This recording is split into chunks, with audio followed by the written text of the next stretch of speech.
welcome back. In this video I thought we'd take a look at Cornell's research about analyzing the words of psychopaths, and then we'll also take a look at some of the words used by Justin Trudeau. So first off, let's take a look at this Cornell professor of communication. Here we have Jeff Hancock, who analyzed speech patterns of unique populations, and some of his research found that psychopathic criminals tend to make identifiable word choices when talking about their crimes. So in other words, psychopaths would speak about their murders differently than how non-psychopaths would speak about the murders. So his research had shown that psychopaths talk differently. So there are many differences in the ways psychopaths speak, but the one I'm going to just speak about right now is about disfluencies.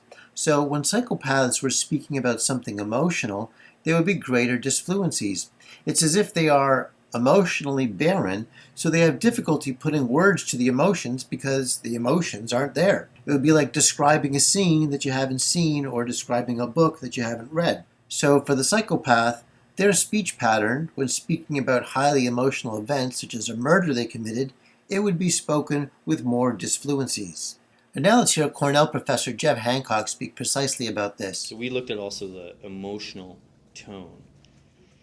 The last that's related to the emotions is something called disfluencies. I just did one right there. You probably didn't hear it because we, when we're speaking, don't process them. I said and that's a disfluency.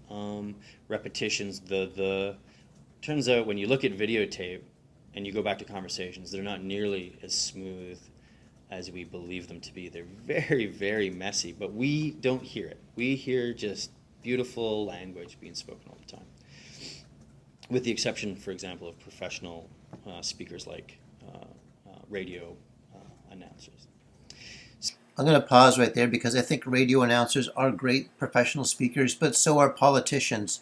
So politicians and radio announcers would probably have even less disfluencies than other speakers. So we believe that when describing a really emotional event, that they should have difficulty sort of conceptualizing, because it's a very emotional thing, that they would produce more disfluencies, more of these ums and ahs.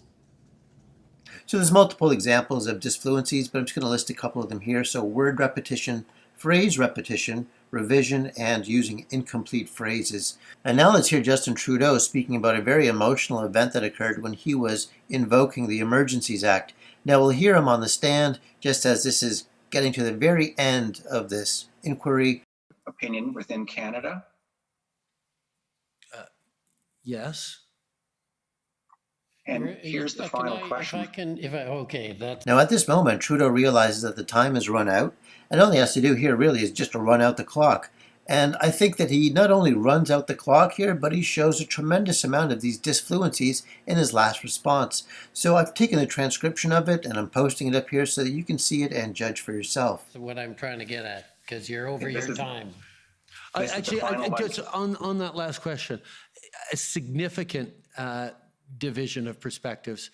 I think I don't know that it would be fair to describe it as significant, but there certainly are different perspectives on the use of the Emergencies Act. I know that there was an awful lot of consensus on one side of that. So since Justin Trudeau is fluent in both English and French, and he's a former drama teacher, he should have no problem delivering his lines fluently, but here he seems to lack that fluidity of speech. So in your opinion, are these the disfluencies of a person who has problems verbalizing an emotional event? Or is he purposefully talking out the clock, or maybe doing both, or neither?